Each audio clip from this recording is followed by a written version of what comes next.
Un grand plaisir de nous retrouver pour un autre numéro de cette grande émission Bokonzi. Il y a peuple, merci beaucoup pour cette fidélité, cet amour que vous ne cessez de manifester à l'égard de cette émission, mais également à l'égard de nos invités, parce que chaque fois, ceux qui vont les cani, vous avez commenté, vous avez retiré un message, vous avez merci de s'abonner également très massivement ici à chaque émission en ligne. Merci à vous tous, chers compatriotes. Bande Konabiso, vous avez na Est et Ambo Konabiso, tous en avis de cœur, nous sommes ensemble. Nous savons ce qui se passe, c'est un souci, c'est vraiment de notre réglé que nous constations que tout ce qui se passe, indépendamment de votre volonté, vous êtes victime, mais les autorités apparemment, elles sont absentes. Nous allons en parler avec Jean-Serge Tchiban, secrétaire national en charge de la communication d'un grand parti politique, les PPRD, cher à Joseph Kabila.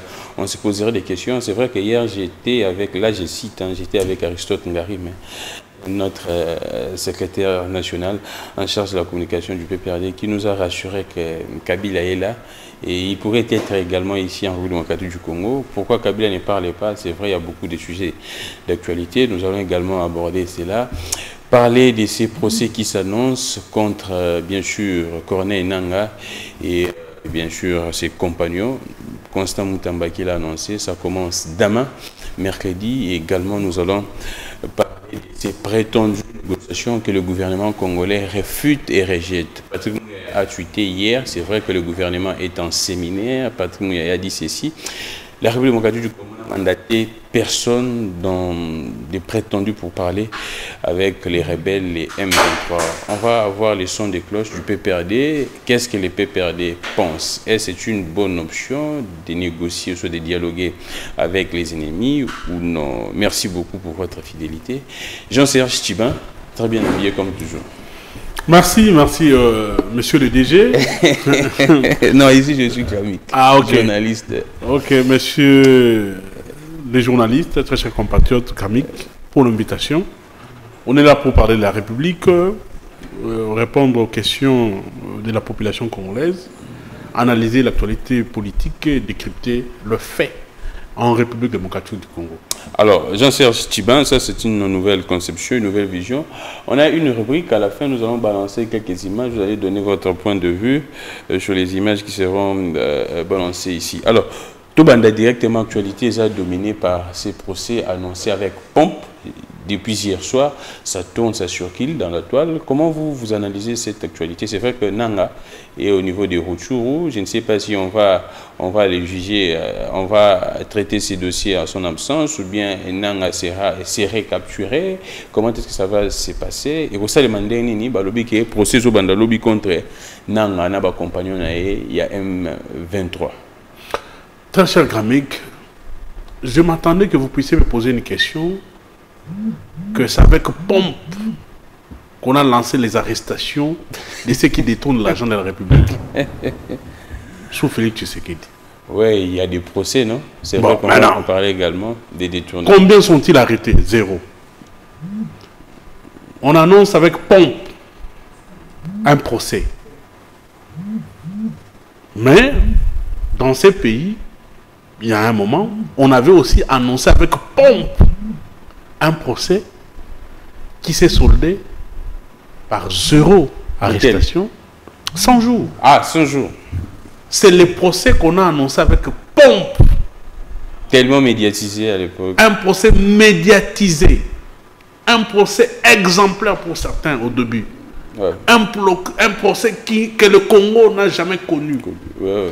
Pour certains, c'était le redressement même de l'image de la République. Et de la justice. Et de la justice congolaise. Mais après, le président décrit la justice. Après, combien de personnes ont été arrêtées? Combien ont été condamnées? Et là, combien ont purgé leurs peines? Là, vous insinuez quoi? Combien ont remboursé l'argent volé? 0. Mais vous insinuez quoi? Un chèque à blanc. Oh, oui. Vous précisez déjà que jusque-là, procès 100 jours, c'est un exemple. Ah, d'accord. D'un procès annoncé avec pompe. Ouais. Jusque-là, procès 100 jours, personne n'a été condamné. Tout le monde a été quitté. Donc, mais oui. C'est ça le résultat du procès 100 jours. Et tout ce que les Congolais ont retenu lors de ces procès, la mort du juge Yann. La mort du juge Yann. Les martyrs, l'homme qui a été sacrifié. Ah, pas sacrifié, il était décidé. Qu'est-ce que nous allons dire? Akufaki, mais oui, la mort en plein procès, pendant que ce procès devait nous donner à la population congolaise certaines vérités. Le juge Yann est parti. Aujourd'hui, c'est tout ce que le Congolais peut retenir de ces procès-là. C'est la disparition du juge Yann. Mais quant à l'organisation, quant aux peines, aux personnes condamnées, tout ça, zéro. Tout le monde est sorti de la prison de Makala. Le tombeau est vide. Même Jamal, Jésus innocent, est sorti. Personne n'est à Makala. Donc c'est vrai qu'il était innocent. C'est ce que nous disons. Donc, quant à cette question, je ne suis pas quelqu'un qui va donner une réponse à chaud, quelqu'un qui doit faire des réactions épidermiques. Et comment ça va se passer? Laissons les choses évoluer. J'aimerais, dans les jours qui viennent, donner mon avis quant à la fin de ces procès. Je me pose la question, il sera jugé, par contumace, parce que non, en tout cas, je me pose la question, c'est pour plaire à l'opinion. C'est ça que nous disons. Très cher Grammic, gardez votre silence, gardez votre calme. Les chrétiens disent, gardez votre silence, l'Éternel combattra pour vous. Et nous disons, mieux vaut la fin d'une chose que son commencement. 100 jours, on était contents, on était heureux. À la fin, les Congolais ont été déçus. Alors, pour ne pas être déçus pour la deuxième fois, nous attendons la fin de ces procès, les conclusions, les condamnations de ces procès. Nous aurons les résultats et on va, vous et moi, avoir la réaction des Congolais quant à ces procès. Alors, Jean-Serge Tchiban, on reste dans cette actualité, on prend ce qui se passe. Bon, c'est vrai, l'Ouganda également, certains dirigeants ougandais ont communiqué, des grands médias ont communiqué, annonçant des prétendus pourparlers, des prétendues négociations en Ouganda, à Kampala, entre la délégation, il y a Mboka Nabiso, il y a le gouvernement Nabiso, la délégation, il y a rebelle, il y a M23. Mais du coup, le gouvernement, par l'entremise, il y a porte-parole au gouvernement, Patrick Mouyaya, a réfuté, a lobby que les RDC n'a mandaté personne. Alors, qui dit vrai, qui dit faux? Qu'est-ce qui se passe, vous, de votre côté, les PPRD, et comment vous analysez cette situation? Parce que les Congolais continuent à croupir, à mourir, des femmes violées. C'est vrai que vous, à l'époque, dans le régime, même Botika qui sous Makambouya M23, mais les gens également vous reprochent par le but que binondé tout ce que nous sommes en train de voir, c'est parce que vous avez eu à signer certains, je ne sais pas, certaines histoires avec Batouana, à l'époque CNDP, Raymond Chibanda, ainsi de suite, et on va continuer. Mais comment est-ce que vous voyez? On doit continuer dans la logique à renégocier, ou bien on doit faire autrement? Et puis si on négocie, quelles pourraient être les conséquences, impact vous allez? Très cher Grammic, je suis déçu de vous dire que Patrick Mouyaya est le plus mauvais ministre de la communication et des médias que le Congo a eu jusqu'à ces jours. Je vais vous donner les faits. Et nous pensons qu'un jour, Patrick Mouyaya devrait être jugé. Pour avoir fait quoi? Pour sa manière de se comporter comme ministre de la communication et des médias. Allons-y. À la tête de ces ministères. Joseph Kabila est parti du pouvoir. Je vous donne maintenant le fait. Allons-y. Nous partons du pouvoir, il n'y a pas de M23. Là, le président même notre armée est à la 8e position sur le plan africain. Le président l'a avoué. Le président avoue, Félix Tshisekedi avoue que nous avons trouvé une armée forte, structurée et républicaine. Et puis, il n'y avait pas de M23. Il n'y a pas de M23.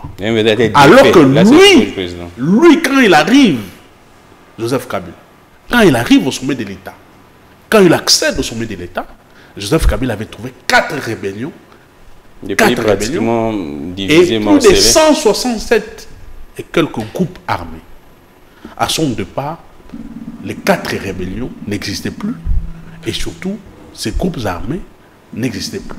Il ne restait que quelques poches de résistance à l'est de la République. Mais la situation sur toute l'étendue du territoire national, la situation était calme et nos services de sécurité avec les contrôles de nos frontières. Voilà la situation sur le plan sécuritaire que Joseph Kabila avait laissé. Allégué à Félix Tshisekedi. Et Félix Tshisekedi l'a avoué. Exactement. Publiquement et officiellement. Ils arrivent au pouvoir. Par des voies des médias, par la voie des ondes, les informations fuitent des compatriotes, des étrangers, mettent sur la place publique que le gouvernement congolais est en train de négocier avec le M23. À l'époque, ils ont nié, ils ont dit que c'était... Que certains disent même que le M23 serait déjà à Kinshasa. Je me rappelle à l'époque. Qui passe pour démentir cette information? C'est qui? C'est Patrick Mouya. Comme dans ses habitudes, il nie, il fait des tweets comme il sait le faire. Mais 9 mois plus tard, c'est le président qui avoue lui-même. C'est le chef de l'État, lors d'un point de presse. Mais il n'était pas au courant. S'il vous plaît, Gramik, laissez-moi donner le fait. C'est très important. C'est 9 mois plus tard que le chef de l'État, la voix officielle, la voix autorisée, lors d'un point de presse, avec Patrick Mouya à côté, qui donne la version de fait, qui accepte officiellement devant les Congolais, que bel et bien, ces chefs de M23 étaient conviés à Kinshasa par le vice-premier ministre et ministre de l'Intérieur à l'époque, Gilbert Kankonde, mais lui n'était pas informé. Si j'étais Patrick Mouyaya, vous allez faire quoi? Si j'étais Patrick Mouyaya à sa place, je devais démissionner. Oh. C'est une contre-vérité qui a démontré à la face du monde que nous n'avions pas un porte-parole du gouvernement et surtout quelqu'un qui doit parler et défendre la République. Je vous donne un autre fait. Allons-y. Le militaire se bat au front. J'ai une vidéo. Les Congolais ont ces vidéos-là sur les réseaux sociaux. Un porte-parole de l'armée dit ceci. La guerre que nous vivons ici, c'est une guerre asymétrique. Nous avons des faits ici. Nous avons des tenues. Nous avons capturé des militaires des pays voisins. Nous estimons que cette guerre, nous ne la faisons pas avec tel groupe. C'est une guerre que nous faisons avec X pays. Les faits sont là. Les faits sont têtus. Qui demande ces informations? C'est Patrick Mouya. Mais quand il n'a pas toutes les informations... Non, il faut faire très attention. À ces niveaux de responsabilité... L'information évolue. À ces niveaux de responsabilité... Les éléments s'ajoutent. Très cher Gamik, à ces niveaux de responsabilité, vous êtes porte-parole du gouvernement, vous êtes celui qui représente les Congolais. Vous parlez au nom et pour le compte du gouvernement et au nom de la population congolaise, vous devez peser ce que vous sortez de votre bouche. Vous devez prendre la mesure, vous devez vous informer, vous devez entrer en contact avec les autorités compétentes, qualifiées, afin d'avoir des informations et mettre ces informations sur la place publique. Quand vous n'avez rien, ça ne sert à rien d'organiser des points de presse qu'ils organisent là-bas, dans ces bureaux climatisés, des briefings. Ça ne sert à rien. C'est une manière de gaspiller l'argent du peuple congolais que Patrick Mouya a fait. Et une manière de s'enrichir, enrichir ses collaborateurs. Oui, parce que ces briefings n'apportent rien, si ce n'est que des contradictions. C'est Patrick Mouya qui va contredire ces informations-là. Mais bien après quelques mois, c'est le même qui passe à la télé pour dire, voilà, nous sommes en face d'une agression. C'est une guerre asymétrique. C'est tel pays voisin qui nous agresse. Donc vous insinuez qu'après quelques jours, il va se rebuffer encore. Je vous donne encore un autre fait. Très grave. C'est toujours Patrick Mouya. Qui fait quoi encore? L'opposition, la population congolaise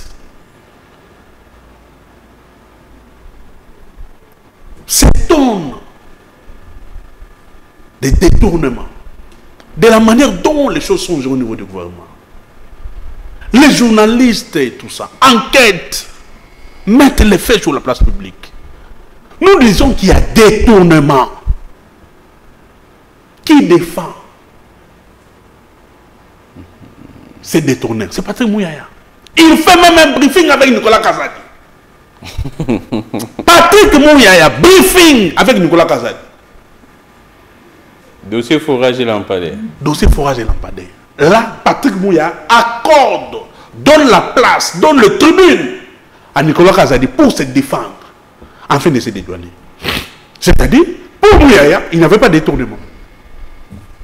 La logique de Patrick Mouyaya, en accordant à Nicolas Kazadi le briefing pour s'exprimer, c'est-à-dire qu'il n'y avait pas de détournement. Et pourtant, on attendait ces derniers à la justice. On attendait ces derniers qu'ils fassent un pas pour aller au niveau de la justice, avec tous les moyens qu'il avait, avec tous les documents qu'il avait. Alors, que la justice fasse son travail. Ça n'a pas été le cas. Aujourd'hui, est-ce que Patrick Mouyaya a le courage, maintenant qu'on a arrêté Mike Kassenga, maintenant qu'on a arrêté M. Robota, maintenant que les fameux Nicolas Kazadi, les faux malades Nicolas Kazadi, quelqu'un qui devait être pendu, arrêté en public, a pris l'avion pour aller se soigner en Europe. Est-ce que Patrick Mouyaya a le courage de garder les Congolais pour dire qu'il n'y avait pas de détournement? Est-ce que Patrick Mouyaya peut avoir le courage de dire aux Congolais, de mettre sur la place publique, de revivre les vidéos de la défense de Nicolas Kazadi lors de ces briefings? Là, vous dites quoi? Vous insinuez quoi en disant tout ça, en donnant tous ces exemples? Je vous ai donné ces faits pour dire que le gouvernement congolais, au jour d'aujourd'hui, n'a pas un porte-parole digne de son nom. Le gouvernement, la population congolaise ne fait pas confiance au dire de Patrick Mouyaya. Parce que c'est un homme qui dit un mot le matin et qui se contredit le soir. Si ce n'est pas le soir, le lendemain, il va revenir pour se contredire. Donc, nous ne pouvons pas aujourd'hui nous attarder sur le dire de Patrick Mouyaya. Passons. C'est le même Patrick Mouyaya qui va revenir d'ici 2 semaines ou 3 semaines pour affirmer ce qui se passe là-bas. Alors, rappelez-vous, il y a un passé proche ici. Lequel? On a trouvé nos cadres, ministres, conseillers à Ibiza. À Ibiza, on ne sait pas, en Zanzibar. À Zanzibar, oui. En Zanzibar. N'est-ce pas qu'ils avaient refusé? Ouais, bon, ils ont dit qu'ils ont... N'est-ce pas, Toshé Gami, qu'ils avaient refusé? N'est-ce pas qu'on nous avait dit que non, c'était une fausse information? À la fin, on nous a dit quoi? C'est ça l'image même. On nous a donné des vidéos, des images sont là. Voilà. Des cadres, ministres, conseillers et tout ça de la République en train de manger, boire, négocier avec l'ennemi. Négocier avec l'ennemi. Non, pas négocier, c'est d'échanger dans les cas de... Mais vous échangez quoi? À la moindre escarmouche. C'est une structure sous-régionale. C'est ce que j'ai dit. Vous échangez quoi? L'option de la guerre a été levée. On a dit à la moindre escarmouche, nous avons des armes à partir de Goma. On peut tirer jusqu'à Kigali. Là, c'était la campagne électorale. On attend quoi pour tirer? Le président dit que le contexte a changé. Les Soukhoi ont été atteints. Les femmes sont violées. Les enfants, les hommes et les femmes sont tués. On attend quoi pour bombarder le Rwanda? Quelle est la position du PPRD? On doit négocier ou non? C'est une mauvaise démarche? Très cher Gamik, la position du PPRD est que la paix revienne sur toute l'étendue du territoire national. Par n'importe quelle forme. La paix. Parce que cette paix vaut de l'or. Parce que cette population a tant souffert. Parce que l'UDPS qui est aujourd'hui au pouvoir nous avait chanté qu'ils feront la guerre au Rwanda. Vous pensez que sous Tshisekedi, cette paix est Gozonga? Cher Gamik, il nous avait promis que ceux qui t'ont Bokonzi, Tokosala Bitumba, Toko déclarer guerre dans Rwanda. Les Congolais attendent encore que M. Félix Tshisekedi déclare la guerre ouvertement avec le Rwanda. Que M. Tshisekedi déclare les hostilités. Les Congolais aujourd'hui attendre les hostilités, la guerre qui sera déclarée officiellement entre la RDC et le Rwanda. Non. Si cela n'est pas fait. Si cela n'est pas fait, nous prenons acte qu'aujourd'hui, nous n'avons pas de gouvernement. Et d'ailleurs, c'est vrai. Et que le gouvernement est absent.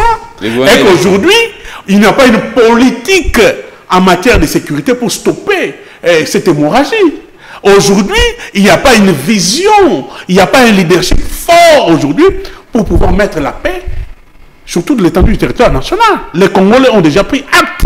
Voilà pourquoi nous disons 2028 et Yanoki. Parce que Bazali est incompétent. Binope Boza c'est la 2028. Mais pourquoi pas? Nous sommes un parti, non? Avec qui comme... L'objectif d'un parti politique, c'est la conquête du pouvoir. Une fois que vous avez le pouvoir, vous devez garder ce pouvoir le plus longtemps possible par les moyens démocratiques. Et Koufa des PPRD. Les PPRD existent. Le PPRD a le vent en poupe en ce moment. Nayambe Moutoumou et Aimé Salbi qui est parti de Koufa déjà. Boza sous la tête siège. Siège au Bogoma Kolobia, on a Pumbu, ceux qui n'ont Pumbu, ils ont la soute. D'ailleurs, il y a des partis dans ces pays, hein, des partis politiques dans ces pays qui doivent dire merci à Kabila. Oh, comme quel parti? Le MLC. Le MLC. Un mouvement politico-militaire. Hein? Gamik, soyons sérieux. Quand je vois des cadres, hein, soyons sérieux. Revenons sur cette histoire. Quand je vois des cadres du MLC cracher sur Kabila, parler sur Kabila avec beaucoup de légèreté, ça m'étonne. Sans Kabila, ces cadres-là ne seraient pas devenus aujourd'hui politiques et civils. Ils seraient restés dans la forêt, comme c'est dire de guerre. Oui. Et Bemba. Tous les cadres du MLC et Bemba sont devenus politiques grâce à Kabila. Le MLC est né.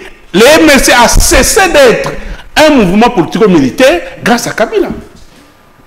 Bemba a cessé d'être un seigneur de guerre pour devenir politique grâce à Kabila.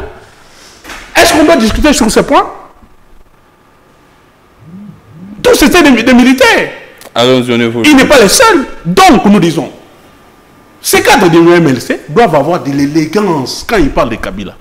C'est parce que c'est par les génies de Kabila, par la sagesse de Kabila, qu'ils sont devenus politiques et leur parti a cessé d'être un mouvement politico-militaire. Donc nous disons ceci. Ouais. Aujourd'hui, un parti politique a pour objectif la conquête du pouvoir. Nous, en tant que PPRD, nous sommes en train de travailler. Ah, d'accord. La redynamisation des structures du parti est en marche. Ah, d'accord. La mobilisation de la population est en marche. Toujours aujourd'hui, oui, c'est notre leader idéologique, c'est notre président national, et c'est lui notre candidat naturel. Non, il faut le congrès d'abord. Le candidat naturel du PPRD. Non, il faut faire le congrès. Mais vous savez que nous sommes un parti respectueux. Ouais. La procédure sera suivie. Mais je vous annonce que le candidat naturel du PPRD, c'est Joseph Kabila. Alors, on est à moins que lui nous dise, voilà, je veux que X soit candidat comme en 2018. Là, vous ouvrez une brèche. Oui. Et à moins que le congrès du parti dise, voilà, c'est X, c'est pas Kabila. Mais le candidat naturel, c'est lui notre président national, c'est lui notre candidat naturel. Donc nous disons, nous sommes en train de nous préparer pour la reconquête du pouvoir. Alors, et comme les Saintes Écritures disent, la gloire de la deuxième maison, elle sera grande. Et cette gloire-là, la population doit être fière du retour de Joseph Kabila. Pourquoi? Voilà pourquoi aujourd'hui, nous avons des adhésions massives au sein du PPRD. Batoalembi, Tolembi, IDPS, Tolembi, Félix Tshisekedi. Nous voulons adhérer au PPRD pour accompagner la vision de Joseph Kabila parce que nous savons que le Fils de l'homme rentrera en 2028 parce que le Congo, comme pays, doit être remis sur le rail du développement. Enfin, malgré que nous avons eu les retards, parce que l'objectif de Joseph Kabila, c'était quoi? Que nous puissions atteindre le point du pays émergent en 2030. Alors, en parlant également de Joseph Kabila, là, je vois les commentaires sur les réseaux sociaux, l'opinion. Tant Kabila, ils allaient moins bien. Makambo on a eu des pèses à l'époque. C'est vrai, ici, quand Bazali, Makambo a raté, mais tant Kabila, c'est vrai, il pourrait y avoir également problème différent entre cadres. Mais ça, il y a un modèle, ils ont eu des PST. Kabila apparemment a moins de capacité à maîtriser Batounaï Bapoulenaï. Alors, qu'est-ce qui se passe vous quand vous regardez de loin Makamouza Volekana a eu des PS, c'est vrai que j'ai suivi hier déclaration avec des députés nationaux. Il y a eu des PS, il faut battre comité à gestion des crises pour 2-3 jours pour gérer les cambons. Mais pour que tant que vous avez un pouvoir, à tout moment, c'est lui de Très belle question. J'apprends que selon certaines informations, un certain Tshisekedi également pourrait remplacer Kabouya. Très belle question, cher Kamik. J'aime bien faire des émissions avec vous parce que vous avez des questions inspirantes. Comment nous avons fait pour maîtriser tout en étant au pouvoir, pour bien maîtriser l'équilibre du parti, la discipline et tout ça, c'est l'organisation. C'est le leadership fort. L'UDPS manque d'organisation, manque de... Le leadership fort de notre autorité idéologique. Et qui manquera à Félix? Qui manque aujourd'hui à l'UDPS. Nous avions un modèle à la tête du pouvoir. Nous avions un homme qui avait une vision. Nous avions des structures bien organisées. Nous avions des structures bien taillées. Nous avions des hommes qui étaient prêts pour accompagner la vision de cet homme-là. Voilà pourquoi on ne pouvait pas tomber si bas comme l'UDPS. Là, c'est tombé si bas. L'UDPS est dans le gouffre. L'UDPS est dans le gouffre.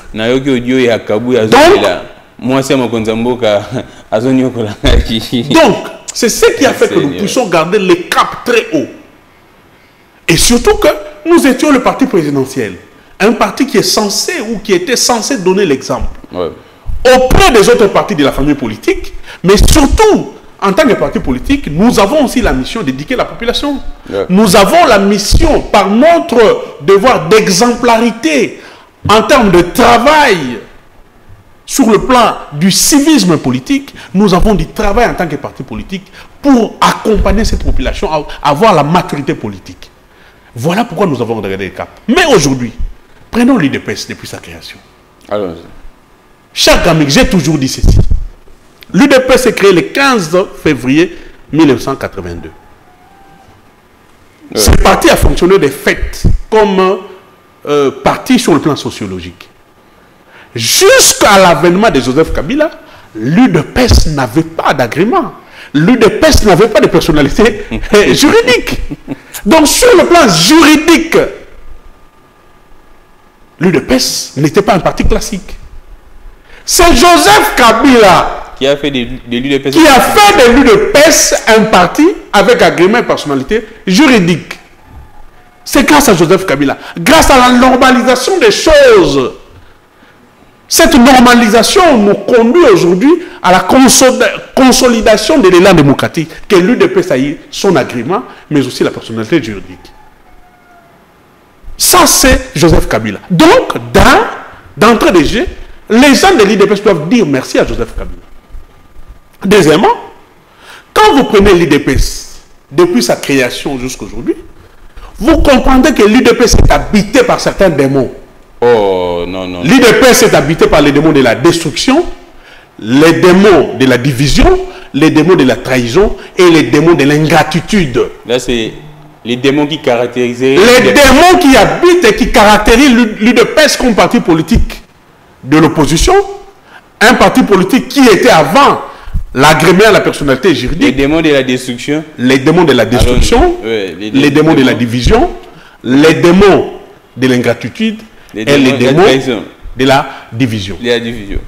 Voilà ces démons qui caractérisent l'UDPS.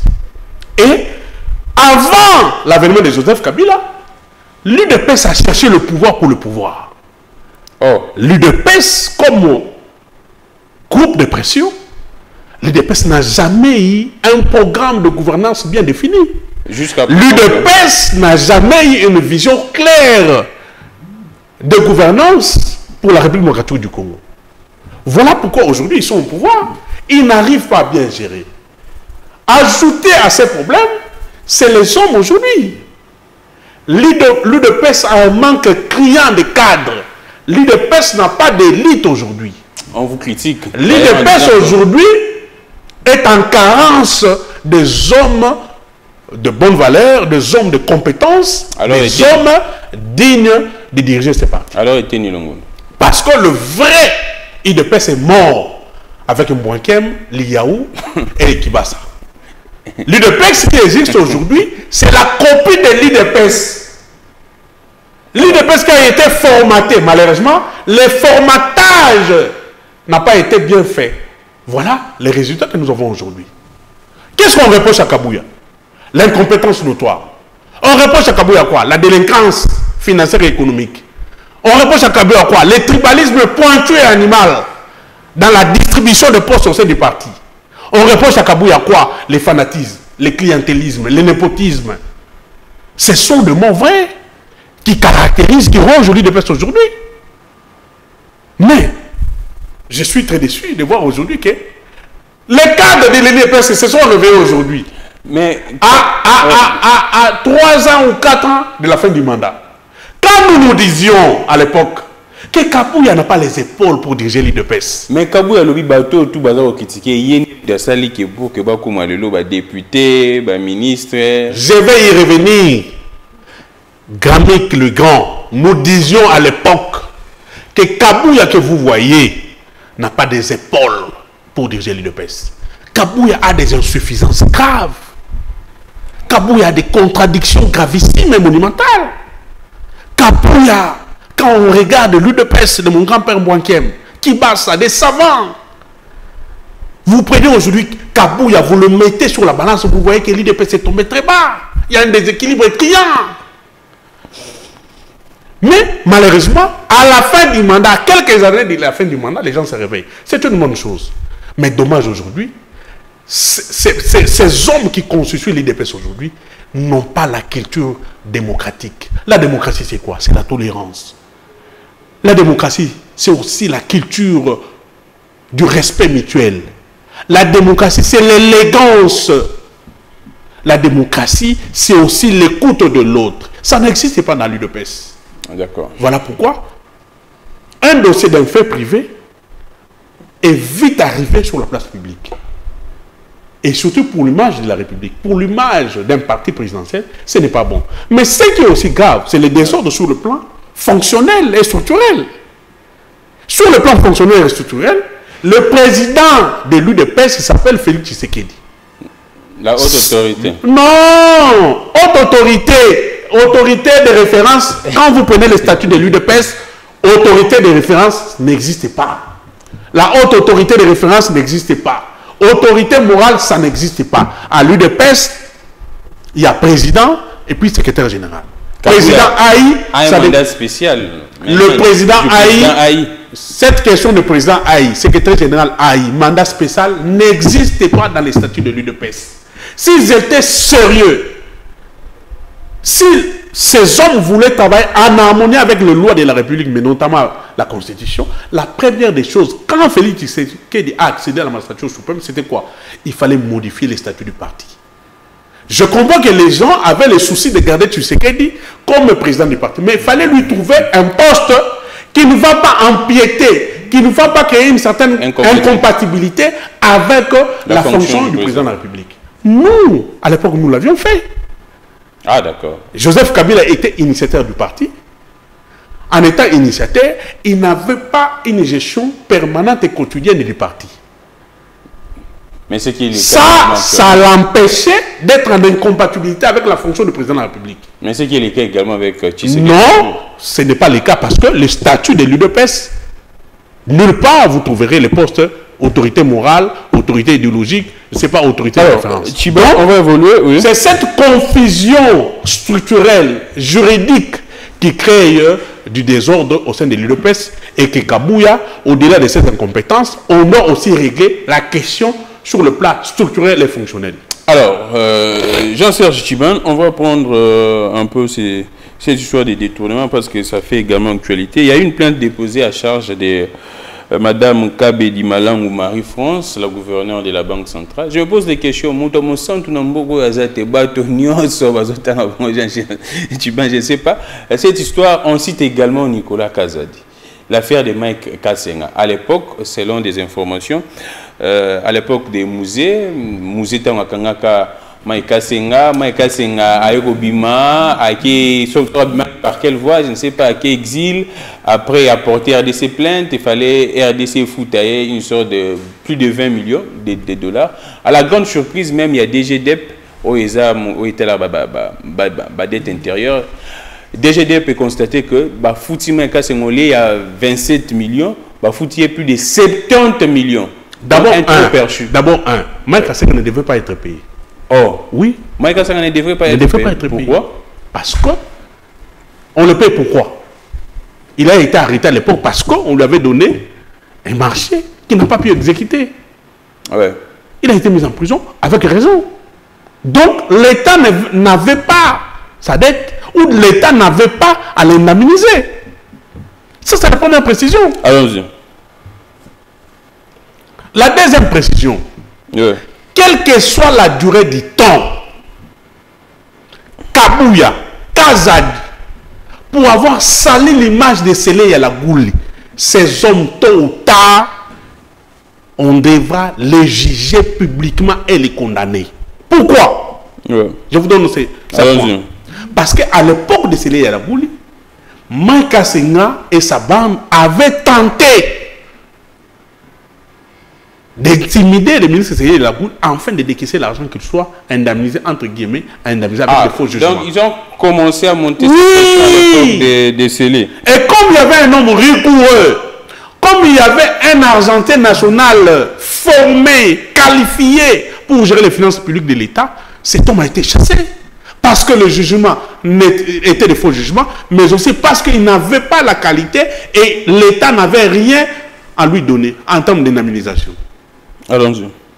Kabouya salit l'image de Sélé Yalagouli. Nicolas Kazadi salit l'image de Sélé Yalagouli. Avec des mensonges. Mais comme la justice des dieux existe, comme la vérité existe, aujourd'hui toutes ces choses le rattrapent. Un autre point. Est-ce que vous savez que Nicolas Kazadi, à l'époque, quand il arrive ministre, ou avant d'être ministre des Finances, avait dit sur la place publique que cette histoire de cartes Visa, c'était de l'escroquerie, c'était de la corruption. Parce qu'il voulait devenir ministre des Finances. Il fallait critiquer Sélé Yalagouli. Mais vous savez, quand il est devenu ministre des Finances, j'apprends que c'est déjà... lui-même avait rétabli les cartes Visa. J'aurais appris ça que c'est... Est-ce que Nicolas Kazadi, avant de prendre son vol, le faux malade, non, d'Athènes, non, c'est un faux malade. Non, il est déjà de retour. C'est un faux malade. Il est de retour où? Depuis hier, il est de retour. Ok, merci. On va aller voir s'il est de retour. Donc, avant de prendre son... Il n'a jamais demandé pardon à Sélé Yalagouli.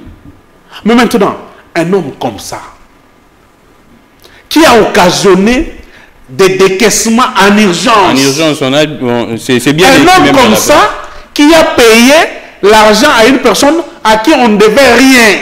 Un trop perchu également. Un homme comme ça, qui a facilité la corruption à ciel ouvert, est encore ici, en train de se balader en République démocratique du Congo sans être arrêté. Mais si c'était un communicateur du PPRD. Si c'était un communicateur du PPRD, si c'était un homme de l'opposition, si c'était un homme... Si c'était un journaliste... Un journaliste, il serait déjà arrêté. C'est très grave. Mais parce que Nicolas Kazadi est de l'UDPS, parce que Nicolas Kazadi est de l'espace Kassai. Oh non, tiens tout. Oui. Aujourd'hui, pour avoir l'humilité, en République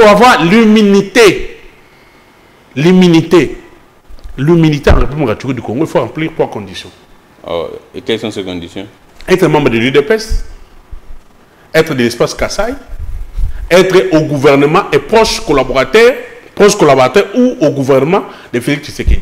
Si vous remplissez ces 3 critères, même si vous volez, même si vous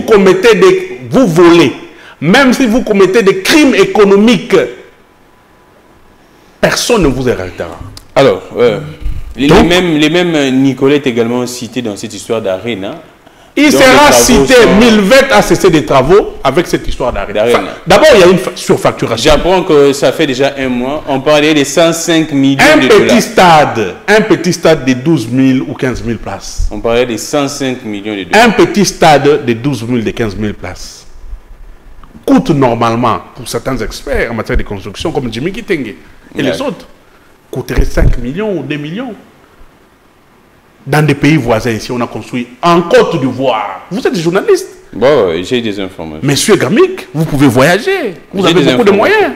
Prenez l'avion, allez en Côte d'Ivoire. On a construit des stades de 5 000, 7 000, 15 000 places. Ça n'a jamais coûté 100 millions de dollars. Ça n'a jamais coûté 300 millions de dollars, très cher Gamik. La République est en train de saigner. La République saigne avec la gouvernance. Et tout ça, c'est un procédure d'urgence. Le tout. Prenez les centres financiers. Milvest, on parlait de Milvest. Prenez les centres financiers. Toujours Nicolas Gade. Des montants exorbitants. Et l'homme orchestre, après Satalate, à Libératalate, son nom c'est qui? Nicolas Kassé. Après Satalate. J'aurais même appris que même les centres financiers sont au côté de la casse d'une facilité. Mais c'est pas fini. On a précipité l'inauguration de ces centres financiers. C'est vraiment un chantier. La réalité, c'est quoi? On a précipité l'inauguration de ces centres financiers pour des besoins électoraux. Ah, d'accord. Ces centres-là n'est jamais fini. On va finir. On a précipité l'inauguration de l'hôpital. Je ne sais pas appeler ça hôpital ou bien hôtel Mama Yem. Ah, Mama Yem. Aujourd'hui, ça ne fonctionne pas. Oh, ça ne fonctionne pas également. Mais allez demander, il y a des problèmes là-bas. Qu'est-ce qui ne va pas? Éléphant blanc. Oh. Il n'y a pas de matériel, il y a des problèmes sérieux là-bas. Pour des besoins électoraux. C'est très grave. Aujourd'hui, on veut impressionner. On est dans l'exhibitionnisme. On veut faire des choses à la va-vite pour plaire, pour avoir des points. Non, faisons des choses bien. Faisons des choses de manière que ces choses soient durables pour l'avenir de nos frères, pour l'avenir de nos enfants. Alors, Tchibin, Kabila a construit le pont Luangue calmement. Le pont Luangue qui nous aide aujourd'hui, qui aide nos frères du Kasaï, qui peuvent quitter à pied ou à vélo, en moto jusqu'à Kinshasa. Calmement. Kabila a construit le pont Pozo ici. Calmement. Parce qu'il n'y avait pas un souci électoral. Kabila a commencé le barrage de Kakobola, barrage de Lusanga, Katende, calmement. Parce qu'il savait, les travaux avaient commencé, parce qu'il savait que ce sont de biens, ce sont des œuvres qu'il lègue à la République, même s'ils partaient, ceux qui viendront après finiront ces travaux. En parlant de ça, des chutes. Mais aujourd'hui, on veut finir des travaux à la va-vite, parce que Tshisekedi est là. Faisons vite, même si c'est mal fait, faisons vite que ça soit dans son bilan. Ils sont à la recherche du bilan. Il n'y a pas de bilan. Bilan qu'elle éveille.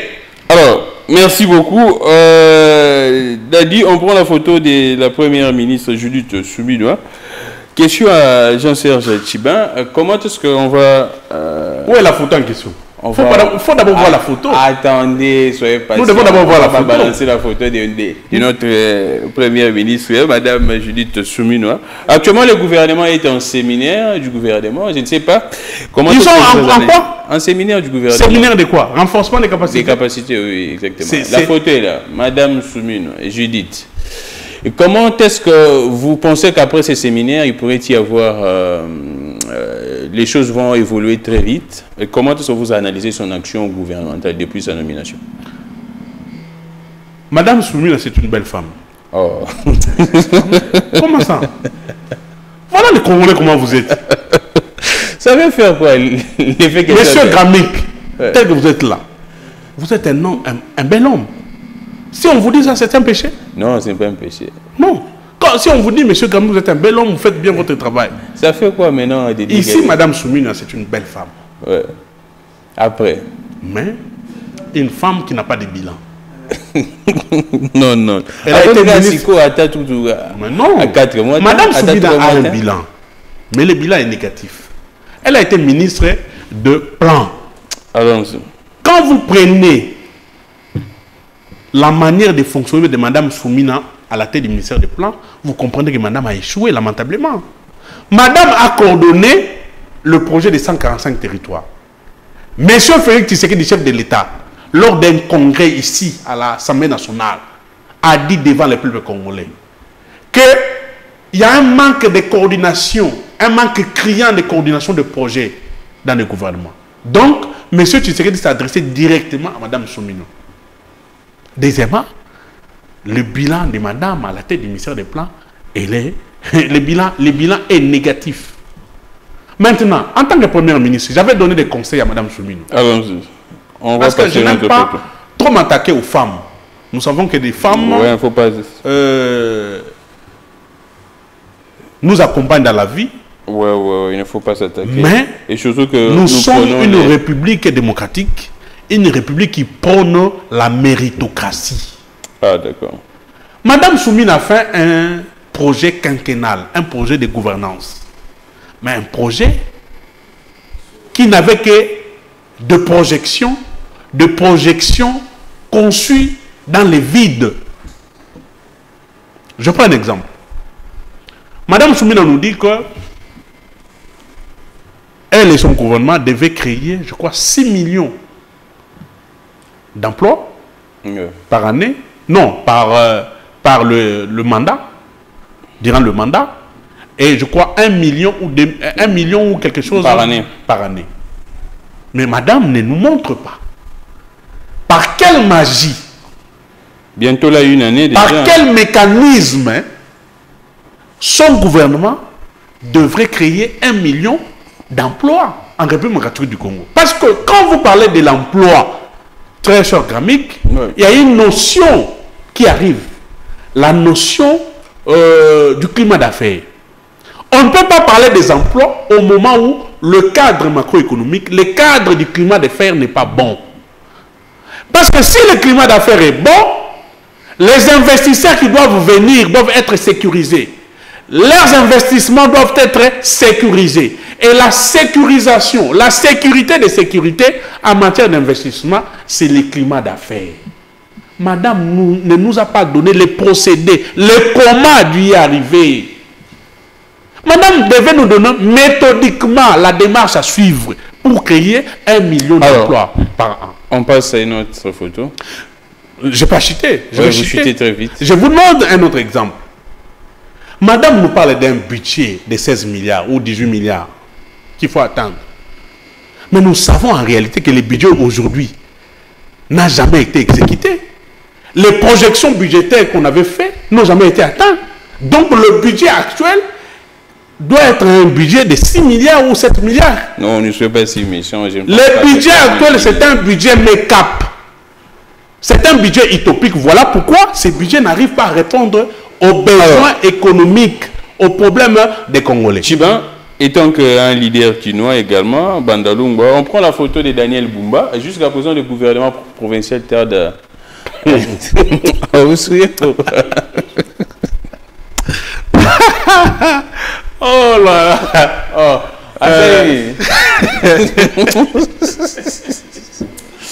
Non, la photo, moi, la dernière Bumba, tu sais quoi?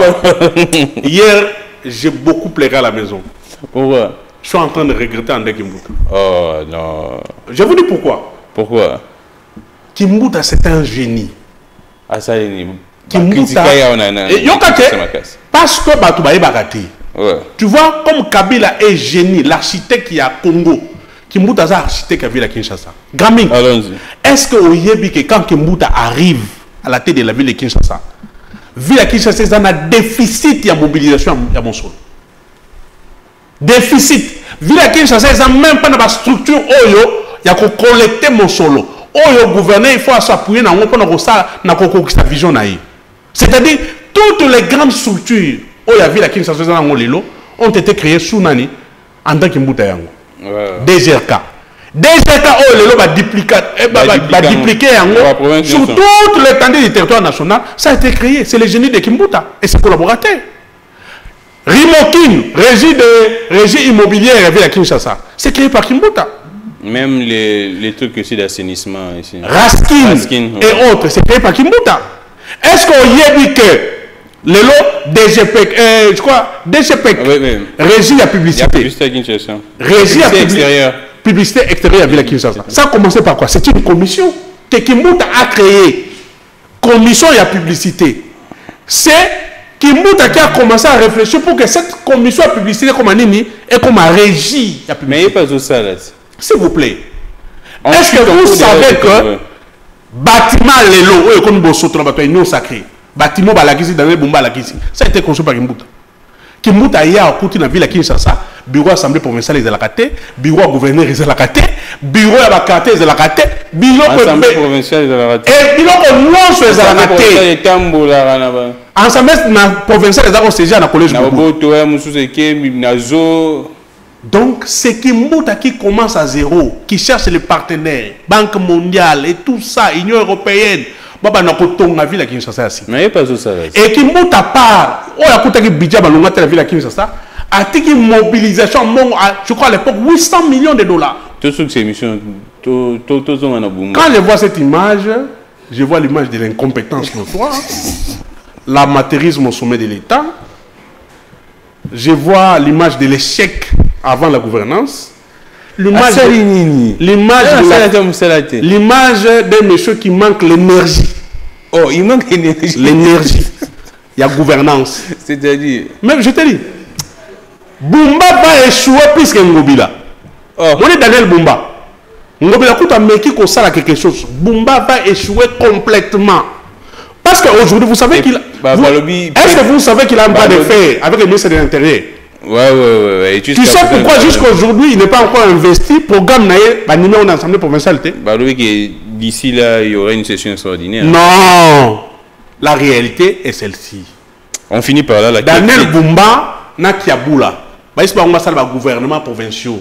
Bah, on a 10 ministres, na 10 commissaires généraux. Kiaboula a déjà changé. Kiaboula, bah, rappelez, Kiaboula vient à Kinshasa, à son ministre intérieur, il rentre et il change. Je crois que son gouvernement est déjà investi à combien de temps? Déjà, ouais. Bumba boude. Oh. On a attitude boudeur. Le ministre de l'Intérieur lui dit, messieurs, vous êtes des leaders PES, je suis ici ministre de l'Intérieur, je dois sauver mon honneur. Quand Zali a échoué comme ministre de l'Intérieur, quand Konda a échoué comme ministre de l'Intérieur, comme le nouveau ministre, Chabani, il cherche quand même à garder son honneur et la crédibilité. Il dit, messieurs, vous devez changer le gouvernement provincial là. Sans le changement, sans la modification de ce gouvernement, vous ne serez pas investi. C'est comme ça que M. le Boudé, Daniel Bumba, est bloqué. Bon, en attendant, il a bloqué Villa Kinshasa, ma boule, les autres continuent au Salem. Très cher Gamik, Tala Mikolo, vous pouvez permettre les Komouya. Ça annonce quoi? La pluie. Bah ouais, ça annonce la pluie. C'est-à-dire, Kinshasa, pendant la saison sèche, avec Daniel Bumba, Tozaboui. Imagine M. Mboula et Beta. Mboula et Beta. Est-ce que Daniel Bumba na bureau na Kimbuta a tourné la bango? Bah obi gaza na Hilton Mikolo. Bon voilà ma lobby. On peut bon. Voilà d'abord. Si c'est vrai. Non, citons par là. Citons par là. Gramik. Bozana maoba kinois. Donc, botini mon gouverneur azaki nanda côté. Ou bien botini mon gouverneur ndako azaki na wayoki la ngo soni. A lobby. Bon, na Hilton, si c'est vrai, je dis si c'est vrai. Oui, Azana, bon, si c'est vrai, c'est-à-dire, gouverneur Ayoki Naku na Sony. C'est pour sa sécurité, il dit que. Quelle sécurité? Quelle sécurité? Bateau nous soit ceux qui sont nommés ministres, quelle sécurité? Donc, il va nous donner la leçon qu'ils sont nommés pour ta sécurité. Il faut faire à Hilton. Bon, ce qu'il y a gouverneur à Villa Kinshasa, Azana va soldat, Zobanga, Zofana Hilton, so Mouta fait na Kisenso, na Maloueka, na Bandaloua, est-ce qu'il y a une sécurité allée? Donc c'est un mauvais exemple. Merci beaucoup. C'est un mauvais exemple. Merci beaucoup. Et puis les généraux qui Limbalimba, je vais citer par là, je suis très déçu. On tue les chauffeurs taximens, on enlève les motocyclistes. En lieu et place. C'est lui qui a la charge de sécuriser les Quinois et leurs biens. À réfléchir à la stratégie pour stopper, arrêter ces bandits. Tozolanda par la voix des ondes que le général aurait dit qu'à partir de 22h, les chauffeurs taxis et autres prennent les dispositions. Yakokata Moussala. Tu sais que Nami Yokeli Mawa. Général Kilimbalimba. Tu sais que Chori n'a pas mis la Kinshasa. Kinshasa est dirigé par Kanyama. Babolozi. Lelo. Donc, militaire, il demande à ses citoyens, je suis incapable de vous sécuriser, pardon, 22 heures, Bokata Moussala, alors que ce sont des pères de famille, alors que les Kinois doivent marcher, une heure, 2 heures, il faut avoir un. Donc aujourd'hui, nous pouvons conclure que Félix Tshisekedi, na Daniel Bumba, na Kilimalima sont incapables de sécuriser les Kinois, mais surtout sont incapables de sécuriser les Congolais sur toute l'étendue du territoire national. Merci beaucoup. J'ai recevé pour vous Jean-Serge Tchiban, secrétaire national en charge de la communication et à PPRD. C'était un honneur. C'est un plaisir de faire toujours une émission avec vous. Je vais chuter. J'appelle tous les Congolais qui me dérangent. Nous voulons adhérer au PPRD. Nous voulons accompagner la vision de Kabila. La chance vous est donnée. Venez adhérer massivement. Parce que bon, c'est la Koya et Joseph Kabila Libandate. Le bateau est en marche. D'accord. On a déjà quitté. Les sièges. Toujours on a quitté Mobile. On avance. 2028, c'est très bientôt. Yaka Kozela Joseph Kabila n'a pas perdu pour qu'on accompagne na deuxième maison. La gloire de la deuxième maison, de la seconde moisson, de la deuxième maison sera plus grande. Et cette gloire-là, Joseph Kabila doit être accompagné par des Congolais. Vous êtes dans la diaspora, vous êtes partout, vous êtes. Contactez le secrétaire national en charge de la mobilisation et propagande école du parti, Dunia Kilanga. Il va vous donner comment vous pouvez adhérer au PPRD. Merci, c'en est fini pour aujourd'hui. Merci à l'équipe technique, Dadi les réalisateurs. Merci à toute l'équipe. Je suis Glamik Legon, que les dieux de toutes les inspirations continuent de nous inspirer et de vous inspirer. Et surtout qu'ils vous inspirent pour de bonnes questions. Au revoir.